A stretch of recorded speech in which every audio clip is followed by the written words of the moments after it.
శ్రీకృష్ణుడి క్షేమ సమాచారాన్ని తెలుసుకోవడానికి అర్జునుడు ద్వారకకు వెళ్ళాడు. 7 నెలలయ్యింది. అయినా అతను తిరిగి రాలేదు. హస్తినాపురంలో ఘోరమైన అపశకనములు కనిపించాయి. ఋతువులు తారుమారయ్యాయి. ప్రజలలో క్రోధము, లోభము, అసత్యము మితిమీరిపోయాయి. నక్క సూర్యుని వైపు మొర ఎత్తి అరుస్తూ నోట నిప్పులు కక్కుతున్నది. గొవ్వలు, గుడ్ల గొవ్వలు, కాకులు ఘోరంగా అరుస్తున్నాయి. మబ్బులు లేని పిడుగులు పడుతున్నాయి. సుడిగాలి రేగి నలువైపులా చీకటి కమ్ముకున్నది. ఆకాశంలో రక్తంతో కూడిన వర్షం పడుతుంది. సూర్యకాంతి కనిపించట్లేదు. నెయ్యి పోసినా నిప్పు మండట్లేదు. గోవులు కన్నీరు కారుస్తున్నాయి. 7 నెలల తర్వాత అర్జునుడు ద్వారక నుండి తిరిగి వచ్చేశాడు. అర్జునుడిలో ఇంతకు ముందులా కల కానీ శాంతి కానీ లేదు. కృష్ణుని మరణం వలన దుఃఖముతో కుమిలిపోతున్నాడు అర్జునుడు. కృష్ణుని మరణ వార్త ధర్మరాజుకు, పాండవులకు చెప్పాడు. ఆ వార్త విన్న ధర్మరాజు ప్రశాంత చిత్తమున మహాప్రస్తావనము చేయడానికి నిర్ణయించాడు. కుంతీదేవి అర్జునుని ద్వారా అంతా విని శ్రీకృష్ణునకు ఆత్మసమర్పణమునర్చి శరీరము వదిలి మోక్షము పొందింది. భూభారము తగ్గించుట కొరకు యదువంశమును అవతరించిన శ్రీకృష్ణుడు యదువంశమును నాశనం చేసి అవతారం చాలించినాడు. శ్రీకృష్ణుడు అవతారము చాలించిన నాడే భూలోకమున కలి ప్రవేశించాడు. తన రాజ్యంలో ఊరూరా ఇంటెంటను అసత్యము, హింస, శరత్వము ప్రవేశించి ధర్మహాని సంభవించడాన్ని ధర్మరాజు గమనించాడు. అదంతా కలి ఆధిపత్యముని గమనించి మహాప్రస్థానము చేయడానికి సిద్ధపడ్డాడు. సామ్రాజ్యాన్ని పరీక్షితులకు అప్పచెప్పి ప్రజాపత్య యజ్ఞం చేసినాడు. వస్త్రములు, ఆభరణాలు వదిలేశాడు.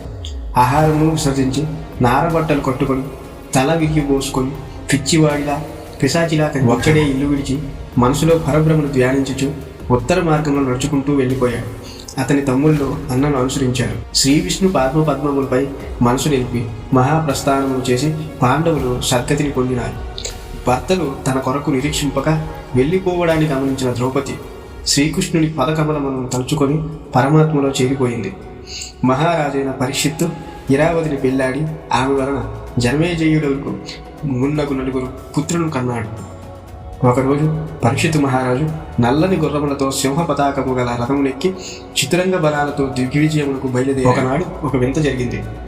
ధర్మదేవత ఆబోతు రూపము దాల్చి ఒంటి కాలిపై తిరుగుచుండగా ఆ సమయమున అక్కడికి పరీక్షితుడు వస్తాడు. అదే సమయమున రాజవేషధారి అయిన ఒక శూద్రుడు ఆవును, ఆబోతును కర్రతో కొట్టి కాళ్ళతో తన్నుతుంటాడు. ఆ ఆబోతు దెబ్బలు తింటూ మలమూత్రాలు విసర్జించుచూ ఒంటి కాలిపై నిలిచి ఉడుకుతుంది.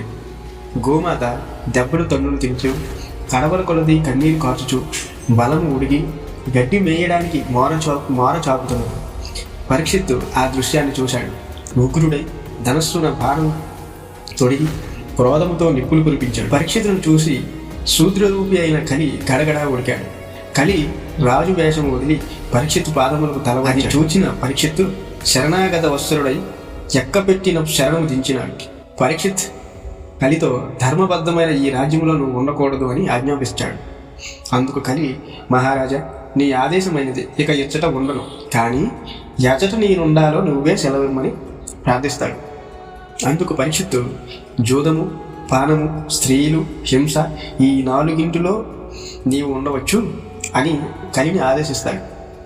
అందుకు కలి ఆ 4 నెలవుగా ఉండు మరొక స్థలము నిర్దేశింపుము అని ప్రార్థిస్తాడు. అప్పుడు పరీక్షితుడు అమృతము, కామము, రజోగుణము, వైరము ఈ 4 స్థానమైన సువర్ణమును కలి నివాసములకు 5వ దానిగా నియమించాడు. పరీక్షిత్ ఆజ్ఞలను శిరసావహించి కలి అతడు నిర్దేశించిన స్థానముందు నివాసం ఏర్పరచుకుంటాడు. పరీక్షిత్ రాజు సింహాసనం అధిష్ఠించి మిక్కిలి ధర్మంగా రాజ్యం పాలించాడు.